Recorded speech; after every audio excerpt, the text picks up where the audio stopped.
പൊട്ടിക്കാൻ ഇഷ്ടം പോലെ ബോംബ് കഥകളുള്ള ഒരു ശരാശരി റിട്ടയേർഡ് പട്ടാളക്കാരനാണ് പീതാംബരൻ.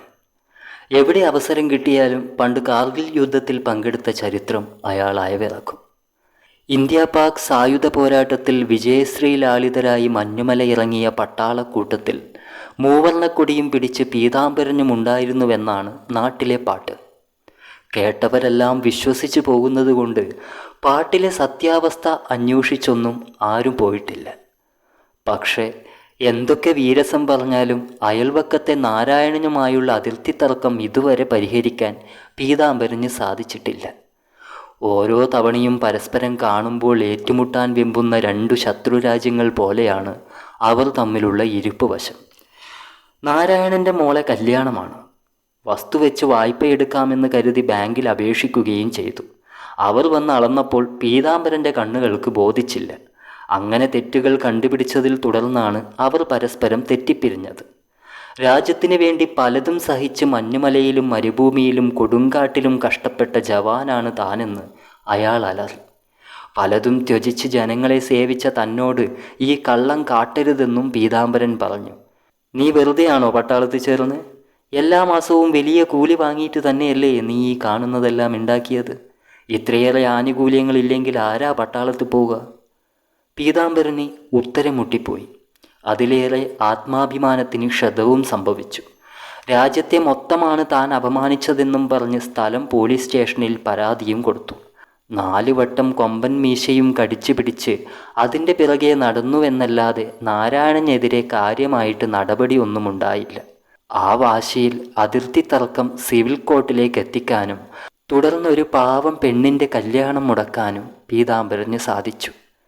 എന്തും വെട്ടിത്തുറന്ന് പറയുമെങ്കിലും നാരായണൻ്റെ ഉള്ളു മുഴുവൻ നന്മയാണെന്ന് ആ നാടിനറിയാമായിരുന്നു. അതുകൊണ്ട് തന്നെ പതിയെ പീതാംബരൻ എന്ന പട്ടാളക്കാരനെതിരെ എല്ലാവരും തിരിയുകയായിരുന്നു. പടിഞ്ഞാറേ വീട്ടിലെ ശശാങ്കനി തുടർന്ന് ജീവിക്കാൻ തൻ്റെ വൃക്കകളിൽ ഒന്നുകൊടുത്ത നാരായണനെ എങ്ങനെയാണല്ലേ ആ നാടിന് കൈവിടാൻ പറ്റുക? മുടങ്ങിപ്പോകുമെന്ന് കരുതിയ നാരായണൻ്റെ മകളുടെ കല്യാണം നാട്ടുകാർ കെങ്കേമമായി നടത്തി. അതിൽ പങ്കെടുക്കാത്ത ഒരേയൊരു കുടുംബം പീതാംബരൻ്റേത് മാത്രമായിരിക്കും. പുറത്തേക്കിറങ്ങിയാൽ പഴയ പുഞ്ചിരികളും ബഹുമാനവും കിട്ടാതെ വന്നപ്പോൾ പീതാംബരൻ പതിയെ തൻ്റെ പുറം ലോകവുമായുള്ള ബന്ധം വേർപെടുത്തി. കുടുംബത്തിലുള്ള ആര് പുറത്തേക്ക് അയാൾ വീട്ടിൽ ചടഞ്ഞിരിക്കും. ഭാര്യയോട് പോലും സംസാരിക്കാറില്ല പോലും. ആ രഹസ്യം കൂടി പരസ്യമായതിൽ പിന്നെ പീതാംബരന് പ്രാന്തായേ എന്ന പാട്ടും നാട്ടിൽ പരക്കുന്നുണ്ട്. നാരായണേട്ടാ, കേസിൻ്റെ കാര്യമൊക്കെ എന്തായി? പീടികയിൽ നിന്നിറങ്ങുമ്പോൾ പോസ്റ്റ്മാൻ ചന്ദ്രനാണ് അത് ചോദിച്ചത്. ഒന്ന് മൂളുക മാത്രം ചെയ്ത് നാരായണൻ തൻ്റെ വീട്ടിലേക്ക് നടന്നു. മോളുടെ വിവാഹശേഷം അയാളും ഭാര്യയും മാത്രമേ അവിടെയുള്ളൂ. ഒരു മോനുള്ളത് വിദേശത്തും. ഏറെക്കുറെ സമാന അന്തരീക്ഷം തന്നെയാണ് പീതാംബരനിലും.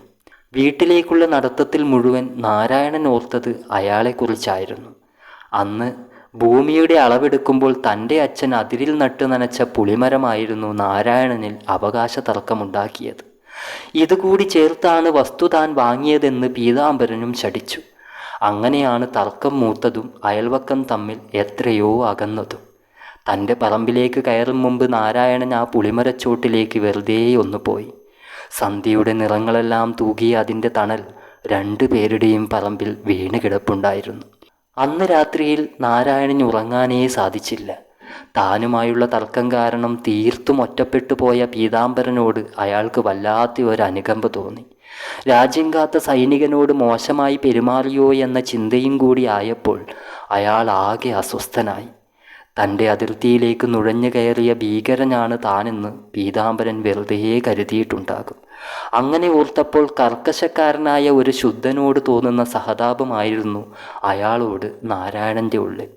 പിറ്റേന്ന് നേരം വെളുക്കുമ്പോൾ ചിരിച്ച മുഖവുമായി പട്ടാളക്കാരൻ്റെ വീടിന് മുന്നിൽ നാരായണനുണ്ടായിരുന്നു. കാര്യം തിരക്കിയപ്പോൾ പുളിമരം പീതാംബരൻ തന്നെ എടുത്തോ എന്ന് നാരായണൻ പറഞ്ഞു. അത് കേട്ടപ്പോൾ താനാണോ കോടതിയെന്നും ചോദിച്ച് അയാൾ വീണ്ടും അലറി. തനിക്ക് എന്താടോ കിഴങ്ങാ മനുഷ്യരെ മനസ്സിലാക്കാൻ പറ്റാത്തത് എന്നും ചോദിച്ച് നാരായണൻ ചിരിച്ചു. ആ ചിരിയിൽ ഊതി വീർപ്പിച്ച ബലൂണിൽ സൂചി കുത്തിയതുപോലെയായിരുന്നു പട്ടാളക്കാരൻ്റെ ഭാവം. തനിക്കൊന്നും വേണ്ട തൻ്റെ അച്ഛൻ്റെ പുളിമരമെന്നും പറഞ്ഞ് പീതാംബരൻ തൻ്റെ പിരിയൻ മീശയിൽ കടിച്ചു. പിന്നെ എന്തിനാണ് താൻ കേസ് കൊടുത്തേ? എൻ്റെ മോളെ കല്യാണം മുടക്കിയേ? അത് കേട്ടപ്പോൾ പട്ടാളക്കാരെ അപമാനിച്ചത് കൊണ്ടല്ലേ എന്ന് ചോദിച്ച് ഒരു 10 വയസ്സുള്ള കുട്ടിയെപ്പോലെ പീതാംബരൻ നാരായണനോട് പിണങ്ങി നിന്നു. പിന്നീട് തിരിയുമ്പോൾ തൻ്റെ മോളുടെ കല്യാണത്തിനുള്ള പണം താൻ തരുമായിരുന്നുവെന്ന് പറയാൻ പാകം ആ കണ്ണുകൾ നിറഞ്ഞിരുന്നു. നിർത്താതെ പെയ്യുമെന്ന് കരുതിയ കാർമേഘങ്ങൾ ഒഴിഞ്ഞ മാനം പോലെ 2 പേരുടെയും ഉള്ളു തെളിഞ്ഞു. ഭാര്യയോട് പറഞ്ഞ് നാരായണന് ചായ എടുപ്പിക്കാനും നിർബന്ധിപ്പിച്ച് കൂടെയിരുത്തി കാർഗിൽ യുദ്ധം വിശദീകരിക്കാനും പീതാംബരന് പിന്നീട് രണ്ടാമതൊന്നും ആലോചിക്കേണ്ടി വന്നില്ല.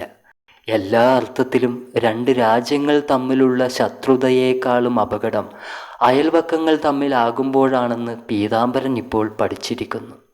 അപ്പോഴും നാരായണൻ ചിന്തിച്ചത് ബന്ധങ്ങളുടെ വാഴ്ത്തലുകളിൽ എന്തുകൊണ്ടാണ് അയൽവാസികൾ മുഴച്ചു നിൽക്കാത്തത് എന്നായിരുന്നു.